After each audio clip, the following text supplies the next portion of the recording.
আমি কত বছর ঘুরবো এই ছবিটা নিয়ে, জাতির কাছে আমার প্রশ্ন। দ্বিতীয়বার নাকি দেশ স্বাধীন হয়েছে। আমি স্বাধীনতা পেয়েছি, কিন্তু স্বাধীনতা স্বাদ পাইনি। এখনও 6 মাস পেরিয়ে যাচ্ছে, 6 মাস চলতেছে, এখন পর্যন্ত আমি জানতেই পারলাম না আমার হাজব্যান্ডের সাথে কি করা হয়েছে। আমার হাজব্যান্ড কি বেঁচে আছে, নাকি তাকে মারা হয়েছে, নাকি ইন্ডিয়াতে তাকে পাচার করে দিয়েছে, এখন পর্যন্ত আমি জানতে পারলাম না। একটা তদন্ত কমিশন গঠন করা হয়েছে, সেখানে 1600 আবেদন জমা পড়েছে। আজ পর্যন্ত পারল না তদন্ত কমিশনে একজন ব্যক্তি সন্ধান দিতে। তার সাথে কি করা হয়েছে? তাকে কি হত্যা করা হয়েছে, নাকি তাকে ইন্ডিয়া পাঠানো হয়েছে? তাহলে কিসের তদন্ত কমিশন? এটা জাতির কাছে আমার প্রশ্ন। আমি আজকে এখানে দাঁড়িয়ে 7 জানুয়ারি 2025 সালে নতুন বছরে আমি প্রত্যাশা করছি এই অন্তর্বর্তীকালীন সরকারকে চুপ থাকলে হবে না, গুমের ব্যাপারে সোচ্চার হতে হবে। আমি জানি এই সরকার এবং সেনাপ্রধান কোথাও না কোথাও দায়বদ্ধ।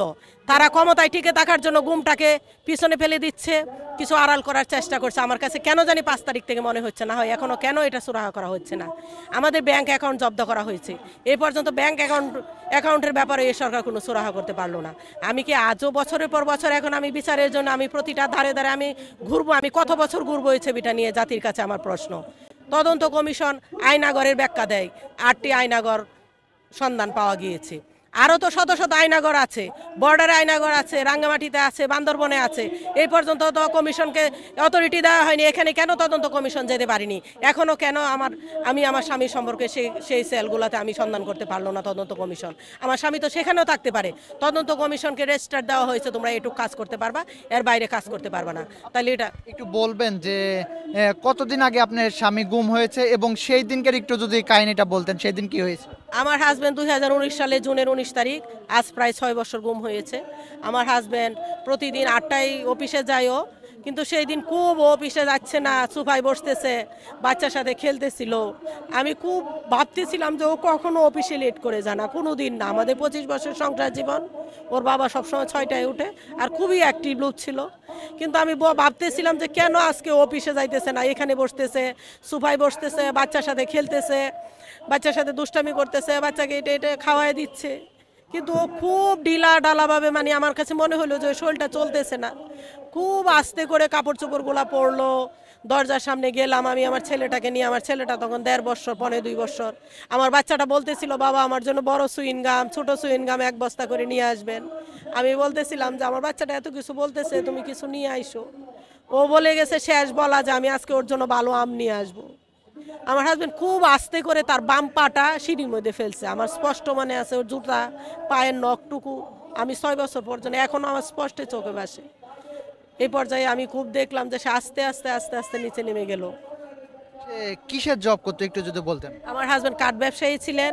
তার ব্যাকগ্রাউন্ড ছিল সে বাজিতপুর নিকলি থানার, বাজিতপুর নিকলি কিশোরগঞ্জ থানার 2 থানার প্রতিষ্ঠাতা জিসাসের জিয়া প্রতিষ্ঠাতা সভাপতি ছিলেন। আপনার হাজবেন্ড কি আগে থেকে জানতো যে তার সাথে এরকম কোনো ঘটনা ঘটবে, বা আপনার কাছে এরকম কোনো ইঙ্গিত দিছিল কিনা? জি, আমার হাজব্যান্ড 2 মাস আগে থেকে বুঝতেছিল একটা টেন্ডার নিয়ে ডিবি লোকের সাথে পরিচয়। এখানে আমাদের এলাকায় কিছু সরকারি কোয়ার্টার হইতেছে 3 নম্বর গেটে টোলারবাগে আনসার ক্যাম্পের এদিকে। আমার হাজব্যান্ডের সাথে টেন্ডার নিয়ে ডিবি পুলিশের কিছু পরিচয় র্যাব 4 থেকে মেজর নাইম আসতো। আইসা আমার হাজব্যান্ডের সাথে একটা ব্যবসায়ী লেনদেনের বিষয়ে 2 মাস ধরে ওদের সাথে আমার হাজব্যান্ড হয়তো ছোটো 2-একটা কাজও করছে, কিন্তু কিছুদিন ধরে ও বলতেছিল যে আমার একটু প্রবলেম হইতে পারে, আমার একটু প্রবলেম হইতে পারে, র্যাবের সাথে আমার একটু প্রবলেম হইতেছে, হয়তো আমাকে একটা কিছু করতে পারে। ও 2 দিন আগে আমাকে বলছে যে থানায় একটা জিডি করতে হবে র্যাবের ব্যাপারে। ও সময় করতে পারে নাই, সুতরাং জিডিটাও করতে পারেনি। বাচ্চা যখন তার আব্বুর কথা জিজ্ঞেস করে তখন তাকে কি বলা হয় বা কি বলে বোঝ দেওয়া হয়? না, আমার সন্তান তো সবসময়, যেমন কাল দিন আগেও বলতেছিল যে আমার সাইকেলটা ভেঙে গেছে, আমার বাবা আসলে আমাকে একটা নতুন সাইকেল কিনে দিবে। আমার সন্তান আমাকে 1-2 দিন পর পরই প্রশ্ন করে, আম্মু বাবাকে মেরে ফেলছে, বাবা কি বেঁচে আছে? ও ঘুমানোর সময় সবসময় আমাকে এই প্রশ্নটা করে। আমরা আসলে দেখেন, শুধু আমার প্রিয়জন গুম হয়েছে তা না, আমাদের জীবনটা আমরা এখন মৃত লাশের মতন। একটা মানুষ কত জীবন কান্না করে বলেন? 6টা বছর কান্না করতেছি। আজকে একটা মানুষকে মেরে ফেলে একটা লাশ পাইলে, অন্তত পক্ষে ধরেন একটা লাশ পাইলে আমরা একটা জানাজা দেই, যত প্রিয়জনই হোক, তারপরও কি 6 বছর কান্না করে বলেন? আমার 2টা চোখই নষ্ট হয়ে গেছে, আমি বারবার আমার পাওয়ার চেঞ্জ করতে হয়, আমার বাচ্চা 2টা ট্রমাই গেছে, আমার ছেলেটাও অসুস্থ, মানসিকভাবে অসুস্থ, মেন্টালিভাবে সে টর্চার হইতে হইতে সে একটু ট্রমায় চলে গেছে, আমার মেয়েটা ট্রমায় চলে গেছে। আমি তাকে প্রতিদিন উঠাইতে হয়, বলতে হয়, ও শুয়ে পড়ে, অসুস্থ হয়ে পড়ে বিভিন্নভাবে। আমি অসুস্থ, আমি আর দাঁড়াইতে পারি না। আমার কাছে মনে হয় এখন আমি বসে পড়ি, আমি তো আর বসতে পারি না, কারণ আমার সংসারের দায়িত্ব তো আমার উপরে, আমার ছেলে মেয়ের খরচ যোগাইতে হয়, আমি টিউশনি করি, একটা স্কুলে জব করতাম, আমি জবটা ছেড়ে দিয়েছি আমার বাচ্চার জন্য, কারণ সাইকোলজিস্ট দেখানোর পরে বলছে আপনি আপনার সন্তানকে সময় দিতে হবে। এখন মানুষের মধ্যে একটা বোবা কান্না চলে আসছে, আমরা এখন কান্নাও করতে পারি না, বলতেও পারি না এই সরকারকে যে এখন তো কেউ বয়েসও রেস করে না যে দ্রব্যমূল্য ঊর্ধ্বগতি কমান। এখন এই অর্থনৈতিক সংকটে আমার মতন একটা মহিলা একটা সংসার চালানো, বাসা ভাড়া, বাচ্চার টিউশন ফি, কলেজের ফি, আমার ছোট ছেলের আবদার, বাসা ভাড়া, খাওয়া খরচ, অবশ্যই আমাকে হিমশিম খেতে হয়। আর সবচেয়ে কষ্ট হলে আমি তো যন্ত্রণা বয়ে বেড়াচ্ছি।